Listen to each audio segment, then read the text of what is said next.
Une attaque a secoué la ville de Manchester ce matin, provoquant une véritable onde de choc dans tout le pays. On fait le point ensemble sur ce qu'on sait pour l'instant alors que les informations continuent d'arriver.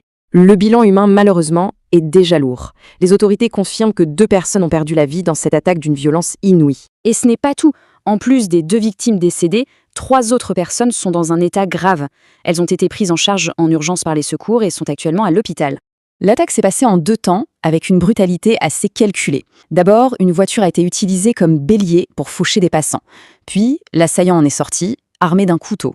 Le tout juste devant la synagogue de Krumso, aux alentours de 9h30. Bon, face à une situation pareille, la réaction des forces de l'ordre est bien sûr cruciale. Regardons ça de plus près. Et là, le premier point à souligner, c'est la rapidité d'intervention.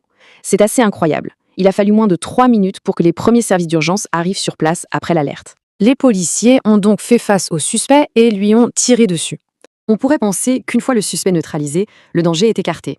Eh bien, non, pas du tout. La situation restait extrêmement tendue à cause d'une menace encore plus grande. Le gros problème, c'est que l'homme semblait porter un dispositif suspect sur lui. On a tout de suite pensé à une veste explosive.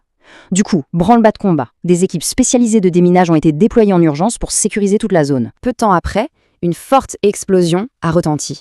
Il s'agissait en fait d'une explosion contrôlée, réalisée par les démineurs pour neutraliser l'engin et sécuriser définitivement le périmètre. L'attaque a eu lieu le jour de Yom Kippour.